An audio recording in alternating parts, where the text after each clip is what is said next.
안녕하십니까, 정현우입니다. 우리가 사주팔자를 이렇게 공부하면서 과연 사주팔자가 맞는 것이냐, 정확한 것이냐, 운명학으로서 가치가 있는 것이냐 하는 얘기를 많이 합니다. 우리가 씨를 뿌리더라도 자갈밭에 뿌려진 씨앗과 옥토에 뿌려진 씨앗이 다릅니다. 팔자가 같더라도 첫째, 집안의 세덕이라는 게 있습니다. 집안의 어떤 그 세덕, 집안의 환경, 집안의 어떤 내려오는 그 전통, 집안의 가풍, 집안의 경제 사정, 이런 것에 대한 것이 세덕이라 그럽니다. 첫째적으로 영향을 받는 것은 집안의 가정 환경이에요. 두 번째는 유전인자입니다. 우리가 집안에 있어서의 그 집안 나름대로 내려오는 그 유전인자, 그 유전인자가 다릅니다. 사람마다 다 DNA가 달라요. 거기에 따라서 사주팔자도 달라진다고 봐야 되는 겁니다. 우리가 또 옛부터 논두렁 정기라도 받아야 출세를 한다고 얘기를 합니다. 어느 지방 어느 곳에서 태어났느냐, 상스러운 서기가 있는 지역에서 좋은 기운을 받고 태어났느냐, 아니면 흉지에서 태어났느냐, 그 기가 다른 것입니다. 그래서 세덕과 인화와 유전인자와 그리고 어느 거울에서 지방에서 태어날 때 의강하고 좋은 기운을 받고 태어났느냐는 그 세 가지를 보라고 하는 것입니다. 조선 왕조 시절에 정강필, 영의정, 동래 정시댁에 3대에 걸쳐 명재상을 지낸 집안의 그 정강필 재상이 어렸을 때 사주를 보니까 정승의 팔자를 타고난 겁니다. 그래서 어느 절에 가서 과거 시험을 공부를 하는데 그때 마침 정강필 씨와 똑같은 사주를 가지고 있는 사람이 과거 시험을 공부하게 됐습니다. 근데 그 사람은 정강필 그 영의정 대감댁에 비하면 세덕이 약하고 가난한 농사꾼집의 아들로 태어나고 여러 가지로 모든 면에서 그 사람하고 조건에서 비교가 되질 않는 겁니다. 그럼 사주팔자가 같은데 저 사람은 나보다 세덕이 좋고 환경이 좋으니 내가 어떻게 그 동시대에 저 사람하고 재상이 될 수가 있겠느냐. 그래서 재상의 자리를 어렵다고 하는 판단을 가지고 과거 시험을 공부하고 중단하고 절에서 내려가 버렸습니다. 그래서 이 정강필 대감이 영의정이 돼가지고 어느 순간 궁금했습니다. 과거 절에서 나하고 같이 동문수학을 하던 나하고 사주팔자 연월일시가 같은 사람이 지금은 과연 뭘 하고 있을까?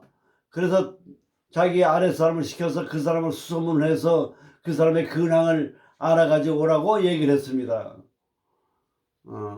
근데 그 알아보기 위해서 내려간 사람들이 달포가 지내도 아무 연락이 없는 거예요. 한 2, 3개월 만에 연락이 왔습니다. 어떻게 지내더냐 하고 물어봤더니 그때 과거 시험에서 이렇게 그걸 포기하고 내려와 가지고는 개간지에 가서 땅을 갖다가 개간을 해 가지고 그래서 그 개간을 하면서 시골에서 가정 형편이 어려워서 시골에서 장계도 못 가고 시집 못 간 노처녀나 호래비다 묻고 가난한 사람들은 전부 다 나한테 오라고 하면서 개간을 해가지고 산을 갖다가 논밭으로 갈아가지고 그래가지고 그래서 농사를 짓고 있는데 그 부인이 마누라가 지금 한 20여 개나 된답니다. 과부를 전부 다 마누라로 삼아가지고 그래서 자식이 한 50명의 자식을 두고 이렇게 살고 있습니다 하고 얘기를 하는 것이었습니다. 바로 그 팔자는 재상인 정강필의 팔자와 맞먹는 많은 아내를 거느리고 처첩을 거느리고 많은 자식을 두고 많은 사람을 위해서 중생을 제도하고 이게 농토를 갖다 버려진 땅을 개간해서 많은 나라에 도움이 되는 일을 했으니 내 재상 팔자와 부를 다름이 없구나 하고 하겠다 얘기했다는 그 기록이 나옵니다. 사주팔자라고 하는 거는 연월일시가 같게 태어난 거는 기운이 같다고 하는 얘기입니다. 우리가 흔히 쌍둥이 얘기를 많이 합니다. 사업은 차이로 나오니까 사주팔자가 같아야 되는데 운명이 같아야 되는데 쌍둥이가 운명이 다르다 이거예요.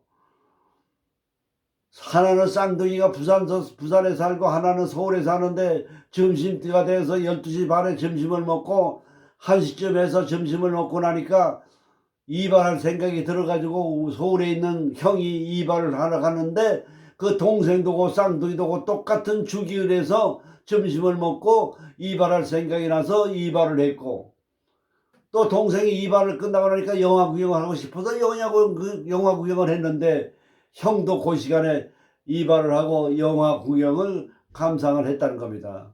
그 사이클과 주기율이 같다는 것이 생활 수준이 같다고 하는 건 아닌 겁니다. 이게 역학이라고 하는 거는. 오늘은 무자일주에 대해서 말씀을 드리겠습니다. 제 강의를 들으면 마지막 순간에 비법이 나옵니다. 마지막까지 끝까지 경청하셔야 돼요. 처음만 듣고서 들으시면 안 됩니다. 무자라고 하는 걸 딱 보면은 느낌이 오셔야 돼요. 무토는 제방토입니다. 무토는 갑을 병정 무기 경신 임계 중간에 들어와 있어요. 그 중심이 되는 거예요. 요 글자의 위치 환경을 잘 보셔야 돼요. 무토는 역학은 합과 충이 있는데 무토는 충이 없어요. 무하고 기는 충이 없어요. 갑을 무기 경신 임계 식관 중에서 충이 없는 글자가 바로 무와 기토입니다. 중심입니다. 좌로 우로 치우치지 않는 그런 기운을 가지고 있는 겁니다. 무토는. 그래서 제방토라 그럽니다. 아주 대단한 아주 흙입니다. 이게. 그리고 지연하는 글자를 가지고 있다 그랬습니다. 경고망동을 하질 않아요. 사람이라고 하는 게 뭐냐, 누구하고 약속을 할 때 심사숙고해서 약속을 해야 되는데 즉흥적으로 기분적으로 약속을 정해놓고 다른 어떤 스케줄이 있는 걸 잊어버렸다 이 말씀이에요. 그래서 약속을 변경한다 이 말이에요. 그러면 그 사람은 경솔한 판단으로 해서 상대방에게 피해를 준 겁니다. 그럼 신용이 떨어지는 겁니다. 그러면 결과적으로 신용이 떨어지면 돈이 안 들어와요. 그래서 이 무토는 뭐냐, 경거망동하지 않아요. 말을 조심합니다. 위험이 있습니다. 중심, 권위가 있습니다. 그래서 제방토이기 때문에 신용을 얻어요. 신용을 얻으면 뭐가 들어옵니까? 돈이 들어오는 거예요. 인간관계는 전부 신불신이에요. 내가 신뢰를 하느냐 불신을 하느냐. 그래서 무토는 제방토요. 신뢰를 받는데 밑에다가 뭡니까? 재성도화를 깔았어요. 자요모요는 전부 도화살 아닙니까? 자오묘요. 그 토국서, 그러니까 재성도화입니다. 재성도화니까 뭡니까? 도화살이 돈이. 그럼 무슨 사업을 해야 되겠습니까? 물장사 아닙니까? 물장사, 기름장사, 오일 같은 거. 거다 유흥업소라든지 서비스 업종이라든지 식당이라든지. 요거는 제방토니까 물을 갖다 돈을 제방에다 가둬놨다 이 말씀이에요. 큰 부자입니다. 물이 넘쳐 흘러도 저장돼 있는 물은 있어요. 그래도 아무리 퍼내도 돈이 마르지 않는 그런 돈을 거리는 겁니다. 말하자면 무잔 아래 태어난 사람은 돈이 들어오는 기운을 갖고 태어났다 이 얘기입니다. 그것이 재성도화입니다. 재성도화. 그래서 재물운이 들어오는 거예요. 재물운이. 항상 여러분들이 하나가 좋으면 하나가 나쁘다는 걸 생각하라 그랬어요. 쟤는 뭐를 극합니까? 인수를 극합니다. 인수가 뭡니까? 토의 인수는 화 아닙니까? 화생토. 화가 불 아닙니까? 수국화 불을 꺼주는 거 아닙니까? 그러니까 재성이 많은 사람은 돈하고 학문하고 교육 쪽과는 거리가 먼 겁니다. 학자들이나 교수들은 경영이나 이런 데는 학술적으로는 공부를 많이 해서 전문가 이런지는 모르지만은 막상 대학 교수나 경영자가 사업을 하고 기업을 경영하면 망합니다. 바로 이것이 고정관념이 돼서 망하는 겁니다. 이것이. 그러니까 말하자면 재성운이 좋다 그러면은 공부운이 나쁘다 이렇게 보는 겁니다.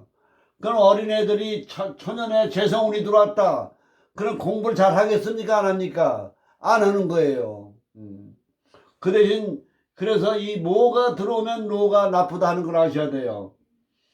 우리가 이 토에게는 돈이 뭡니까? 식상관이라고 하는 건 뭐냐? 돈의 뿌리가 되고 기초가 되는 거예요. 그러니까 토생금하면 여가 신이 된다고 합시다. 시. 예? 예. 금은 또 뭡니까? 금생수 임신.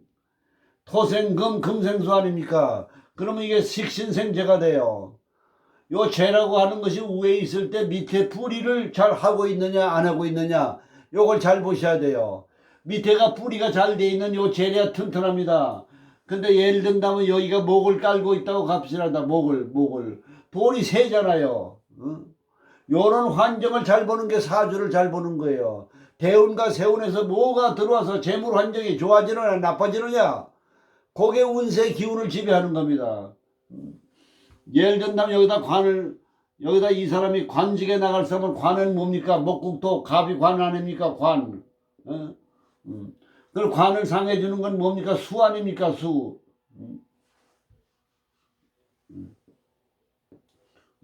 그러면 뭡니까? 재생관이는 토국수 수생목 재생관 아니에요. 재물이 관을 상하줄 이런 관을 갖게 되면은 관에 대한 강한 기운을 갖고 있는 거예요. 그러니까 명예라든지 관직이라든지 출세라든지 이걸 위해서 뭔가 전력을 투과로 집중력을 갖는 그런 기운을 갖고 있는 거예요. 근데 여기에 예를 든다면 신을 깔고 있다. 식신을 깔고 있다. 긍긍복한다. 그러면은 관의 명예욕은 강하지만은 좀 일을 하다 어렵고 힘들면 좌절하고 포기해버리는 거예요. 철수해버리고 마는 거예요. 이런 것이 하나의 말하자면 기운의 흐름의 이치다 이렇게 보는 겁니다. 그래서 천간이라고 하는 건 양이고 하늘이고 밑에 있는 건 땅이에요. 땅은 뭐냐? 뿌리입니다. 그 위에 있는 육신이 관이나 재나 인수가 아래에 극을 받고 있느냐 생조를 받고 있느냐 요거에 따라서 기운의 변화가 다른 겁니다. 그래서 육신에 대한 통변은 계속 설명을 해드립니다. 이것이. 그리고 이게 초년이고 이게 중년이고 말년입니다. 그 음양의 조화를 잘 봐야 돼요. 연애 와서 예를 들어 음이 와 있다. 그러면 초년에 소극적이 되는 거예요. 중년에 완이 와 있다. 양이 와 있다. 중년에 적극적이에요. 말년에 예를 들어 음이 와 있다. 그러면 말년에 소극적이 되는 거예요. 소극적이라는 게 뭡니까? 마음가짐이 다른 거예요. 인생은 60부터 이렇게 해는 70부터 나이가 들어도 의욕을 갖는 사람이 있고 나이가 60이 지나면 이제는 끝장이야. 나이가 다 끝났어. 이런 기운이 음양의 차이에서 나타나는 겁니다. 그 다음에 이게 포태법은 뭡니까? 이게 태궁이 해야 되는 거예요. 태궁. 포태법의 12운성법에. 육친호는 뭡니까? 이게 개수예요. 개수는 뭐냐? 물 하나밖에 없습니다. 그러니까 전체적으로 분위기를 보면 위험이 있고 무게가 있고 그리고 냉랭합니다. 사주가. 그럴 때 이 사주는 뭐가 들어오면 좋겠습니까? 따뜻한 그 계절이 들어오면 좋겠죠. 그럼 인묘월이 좋지 않겠습니까? 인묘월. 그 인월에 들어왔다 그러면 목국토 이게 관 아닙니까? 관이 수생목을 받고 있지 않습니까? 재생관 아니에요. 그러면 이건 관지군이 좋다 이렇게 보는 거예요. 명예운이 좋다는 거예요. 근데 요 관이 천간에도 있다. 그럼 지방장관에서 중앙장관이 되는 겁니다. 이것이. 중앙장관. 이게 급수가 달라요.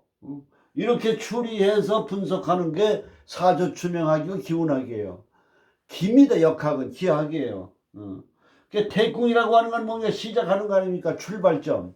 무슨 일이든지 시작하려고 하는 출발하려고 하는 초심의 마음을 갖고 있어요. 그러니까 초심의 마음은 있는데 결국 마무리가 약할 수가 있기 때문에 초지일관이 필요하다고 하는 얘기를 강조하는 겁니다. 그리고 12 신살로서는 뭡니까? 이게 연살에 해당이 됩니다. 도화살이에요. 우리가 꼭 도화살 하면은 뭐 바람난다, 연애한다, 뭐 이렇게 무슨 이런 식으로까지 비약할 필요가 없어요. 우리가 뭐 정임합이 있으면은 마누라가 바람 피운다. 그런 음과 양의 호르몬 분비가 잘 되는 얘기지. 꼭 바람을 피운다 이렇게 얘기를 하면은 그거는 추리의 오판을 하는 겁니다. 그래서 항상 역학이라고 하는 거는 이런 추리학으로 기운학으로의 입장에서 접근을 해나가는 분석이 필요하다고 보게 되는 겁니다. 그러니까 연살이라고 하는 건 뭡니까? 이게 도화살이거든요. 도화라는 건 뭡니까? 망신살이 되는 거예요. 성관계를 하는 거는 일종의 옷을 벗었기 때문에 망신살로 보는 겁니다. 그리고 이 12신살로 이제 제살이 돼, 제살. 제살이 뭐냐? 천재지변이나 재난을, 사기나 겁탈, 재난을 겪게 된다 이거예요. 가지 많은 나무에 바람이 잘 날이 없어요.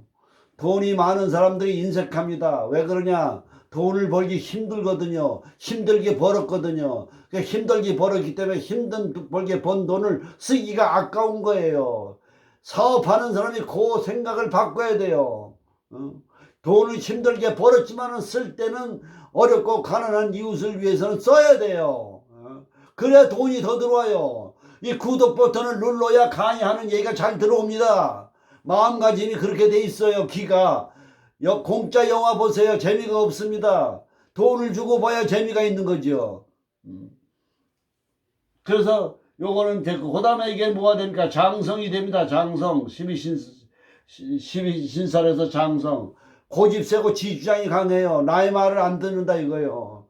모든 거는 듣기 싫고 남의 얘기해주는 조언과 충고를 듣지 않으면 어느 한계에서 끝이 나버리고 말아요. 또 최고 경영자가 되더라도 남의 말을 주변 사람의 얘기를 듣지 않으면 망하는 거예요. 직원의 얘기를 들어야 돼요. 그래서 유한양행이라고 하는 유일한 지난 창업자 회장은 명함에다가 직원해주는 얘기, 직원을 하거나 사실대로 보고하라. 이걸 모든 직원들에게 그렇게 명함에 써서 명함을 갖고 다니라 그랬어요. 사실대로 보고하라. 아래에서 일어난 일을 사실대로 보고하지 않으면 위에서 뭡니까? 오판해요. 요걸 죄를 깔고 있는 사람 그걸 조심해야 되는 겁니다. 그런 거를 덕담으로 상담자에게 얘기를 해주는 그런 역술인이 돼야 되는 겁니다. 역학을 하는 사람은 뭡니까? 이게 중생을 제도하는 직업이에요. 중생을 제도하려면 뭡니까? 자기가 자신이 바뀌어야 돼요. 변해야 돼요. 인류 사상을 가져야 돼요. 인류 사상, 최고 사상. 역학에서도 내가 이걸 공부를 배워가지고 1인자가 되겠다는 마음을 가져야 됩니다. 1인자. 모든 사람은 1인자가 돼야 돼. 인류가 돼야 돼요. 그래서 저도 항상 인류가 되는 역학 강사가 되기 위해서 노력을 하고 있는 겁니다. 제1사상, 예절, 인격, 학식, 교양, 학문에서 1인자가 되면은 돈은 제절로 들어와요. 돈은 제절로 들어와요. 그래서 오늘은 무자일주에 대한 걸 얘기했습니다. 그래서 여기에는 제살이 있습니다. 제살, 그 다음에 장성이 또 들어와 있습니다. 고집세고 독불장군이고 지잘났다고 하는 교만과 자만이 있습니다. 이거 경계해야 됩니다. 그래서 이 무자일주는 하나의 이런 기운을 갖고 있고 남하고 다투질 않고 신용을 얻게 돼 있고 방향은 중심이 돼 있습니다. 그래서 모든 일을 하나의 중심적인 거, 주택이나 사옥이나 회사 건물이나 전부 다 화신 앞에 보신각이 있듯이 중앙지대에 교보문고나 세종문화회관 같이 4대 문안의 중앙, 항상 중앙에다 자기의 거점을 마련하고 그리고 이렇게 사업을 하게 되면 큰 성공을 기할 수 있다고 보는 겁니다. 오늘은 무자일주에 대해서 말씀을 드렸습니다. 감사합니다.